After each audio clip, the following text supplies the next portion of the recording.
साथियों नमस्कार, स्वागत है आपका हमारे YouTube channel study circle with BP और लॉकुंज में। आज हम चर्चा करने वाले हैं मध्य प्रदेश में हिंदी की प्रमुख बोलियों के बारे में। दोस्तों, जो मध्य प्रदेश में हिंदी की प्रमुख बोलियां हैं इसके बारे में आज हम चर्चा करने वाले हैं और शुरू करते हैं आज की इस वीडियो में। सबसे पहले आपको बता दें कि मध्य प्रदेश में हिंदी भाषी राज्य है जहाँ पे हिंदी अभिव्यक्ति का प्रमुख माध्यम है। यहाँ मध्य प्रदेश में विभिन्न भागों में अलग अलग हिंदी से संबंधित बोलियाँ बोली जाती हैं, जिसमें बुंदेली, मालवीय, बघेली, निमाड़ी एवं ब्रज आदि बोलियों का प्रचलन देखने को मिलता है, जो कि हिंदी से मिलती जुलती हैं या हिंदी के अंतर्गत आती हैं।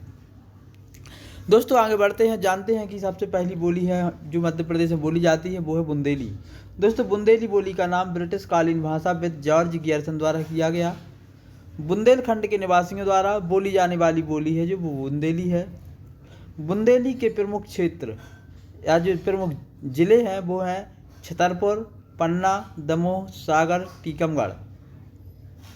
दोस्तों, पूरा का पूरा सागर संभाग इसके अंतर्गत आता है। इसके अलावा निमाड़ी, दतिया, नरसिंहपुर, शिवपुरी, ग्वालियर और भिंड इन जिलों में भी बुंदेली बोली का प्रचलन देखने को मिलता है। आगे आपको बता दें कि बुंदेली की जो बोलियां हैं वो हैं पावरी और लोधाती। जो कवि महेश कटारे, स्वयं सागर ने बुंदेली शब्दकोश का संकलन भी किया है। कवि महेश कटारे जो थे उन्होंने शुभम सागर नाम से बुंदेली शब्दकोश का संकलन भी किया है, मतलब ऐसे इनकी डिक्शनरी बनाई है।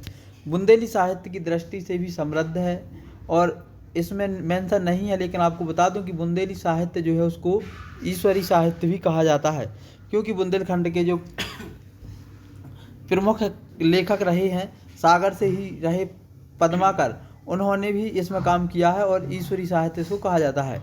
केशव पद्माकर, गंगाधर व्यास आदि बुंदेली के प्रसिद्ध साहित्यकार रहे हैं। तो ये था बुंदेली के बारे में कि बुंदेली जो बोली जाती है पन्ना, छतरपुर, दमोह, सागर, टीकमगढ़, निमाड़ी, दतिया, नरसिंहपुर में। इसकी उपबोलियाँ हैं पावरी, लोधाती, शुभम सागर इसका शब्दकोश है। ये सारी चीज़ें आपको याद कर लेना है। बढ़ते हैं अगली बोली की तरफ। जो अगली बोली है मालवीय। मालवीय विशुद्ध रूप से इंदौर, उज्जैन, देवास, रतलाम, धार में बोली जाती है। दोस्तों, जो मालवा का क्षेत्र है वहाँ पर मालवी बोली जाती है, क्योंकि कहीं ना कहीं हमारे जो क्षेत्र बटे हैं, चाहे वो बघेलखंड हो वो बघेली बोली के आधार पर, आपका बुंदेलखंड है बुंदेली बोली के आधार पर, मालवा हो आपका मालवी के आधार पर बटा हुआ है। तो जिस क्षेत्र जैसे बटे हैं उसी के आधार पर बोली जाती हैं।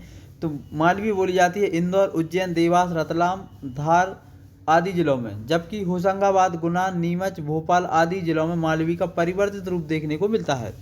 इसका जो शब्दकोश संकलित किया गया, इसका शब्दकोश संकलित किया प्रहलाद चंद्र जोशी ने। इसके अलावा धीरेन्द्र वर्मा ने मालवी को दक्षिणी राजस्थानी कहा है। दोस्तों, इसको याद कर लेना है कि किसने दक्षिणी राजस्थानी कहा है मालवी को, तो ये कहा है धीरेन्द्र वर्मा ने। इसके अलावा मालवी की जो उपबोलियाँ हैं वो हैं सौंधवाड़ी और उमठवाड़ी और रांगड़ी। सौंधवाड़ी, उमठवाड़ी और रागड़ी इसकी उपबोलियाँ हैं। अगली जो बोली है हमारी वो है बघेली। बघेली जो है बघेलखंड में बोली जाती है। बघेलखंड का जो एरिया है दोस्तों वो सीधी, सतना, रीवा, शहडोल, उमरिया जिलों में पड़ता है और वहीं पर ये बोली जाती है। इसकी उपबोलियाँ हैं तिरहरी और गरुहा। डॉक्टर श्रीनिवास शुक्ला ने बघेली शब्दकोश का संकलन किया है और बघेली को बघेलखंडी, रेहमी और रिवई कहा जाता है। दोस्तों, ये 4 महत्वपूर्ण पॉइंट थे बघेली बोली के बारे में। जो हमारी अगली बोली है निमाड़ी। निमाड़ी मध्य प्रदेश के निमाड़ क्षेत्र अर्थात खंडवा, खरगोन, बड़वानी, जिसमें पूर्वी निमाड़ और पश्चिमी निमाड़ जो हमारे जिले थे उनको अब बदल दिया गया है और अब वहाँ पर निमाड़ के नाम पर दूसरे जिलों का नाम रख दिया गया है, लेकिन उसी क्षेत्र में निमाड़ी बोली जाती है, जिसमें खंडवा, खरगोन, बड़वानी, बुरहानपुर, धार जिला इसमें प्रमुख रूप से आते हैं। जॉर्ज गियर्सन ने दक्षिणी हिंदी कहा है। दोस्तों, जॉर्ज गियर्सन ने बुंदेली का नामकरण किया था और इसको दक्षिणी हिंदी कहा है। वैसे ही जो अभी पिछले हमने बोला था कि मालवी को दक्षिणी राजस्थानी किसने कहा, तो आपको याद रखना है जो दक्षिणी राजस्थानी कहा है वो कहा है धीरेन्द्र वर्मा ने। आगे निमाड़ी के बारे में बता दूं कि निमाड़ी साहित्य का इतिहास नामक पुस्तक श्री राम परिहार ने लिखी है। अम्मार बोल के लेखक महादेव प्रसाद चतुर्वेदी हैं, जो निमाड़ी में पहला साहित्य या पहला महाकाव्य लिखा गया है, जो महाभारत का निमाड़ी अनुवाद है।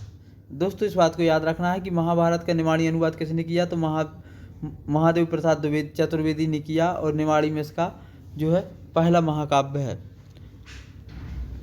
आगे बात करते हैं ब्रजभाषा की। ग्वालियर, भिंड, शिवपुरी, मुरैना आदि जिलों में ब्रजभाषा बोली जाती है।